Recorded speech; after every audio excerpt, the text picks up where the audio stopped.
అందరికీ నమస్కారం. నేను మీ తిలక్ రావు. నిన్న వనస్థలీపురంలోని గ్రౌండ్ కి ఎమ్మెల్యే గారితో పాటు నేను కూడా వెళ్లడం జరిగింది. అక్కడ జరిగిన సంఘటన వేరు, ఈ రోజు మా స్థానిక కార్పొరేటర్ దాన్ని ఎడిట్ చేసి వైరల్ చేస్తున్న సంఘటన వేరు.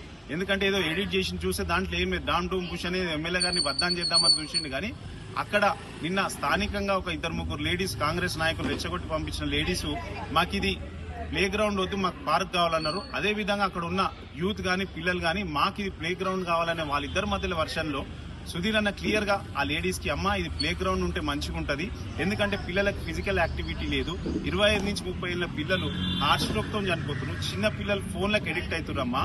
ఎందుకంటే అట్లా ప్లే గ్రౌండ్ లేకపోతే ఇట్లా 1000 రూపాయలు ఇచ్చి పిల్లలు ఆడుకునే పరిస్థితులకు వచ్చేసినాయి. ఈ గ్రౌండ్ లా మనం మంచి సీసీ కెమెరాలు పెట్టిద్దాము, ఒక ఇల్లీగల్ యాక్టివిటీస్ నడిస్తే పోలీసు వాళ్ళకి నేనే అప్పచెప్తా అని క్లియర్ గా వాళ్ళకి ఎక్స్ప్లెయిన్ చేయడం జరిగింది. ఆ వీడియోను ఎవరో ఒక అమ్మాయి తీసిన వీడియోను కాంగ్రెస్ నాయకులు ఎడిట్ చేసేసి ఏదో ఎమ్మెల్యే గారు అక్కడ తప్పు మాట్లాడారని బద్నాం చేద్దాం అనుకుంటారు. కానీ ఫుల్ వీడియో మా దగ్గర కూడా ఉంది. ఎమ్మెల్యే గారి మీద నమ్మకం లేదు అని మాట్లాడుతున్నారు. ఎమ్మెల్యే గారి మీద నమ్మకం ఉంది కాబట్టి ప్రతిసారి ఎమ్మెల్యే గారికి మెజార్టీ ఎక్కువ వస్తుంది.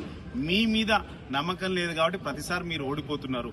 ఇట్లాంటి పోలీసు వాళ్ళని అడ్డం పెట్టుకొని మేము ఏ వీడియో అయినా ఎడిట్ చేసి ఎలిమినార్లా బరితెగిస్తామంటే కుదరదు. పబ్లిక్ అన్ని గమనిస్తున్నారు.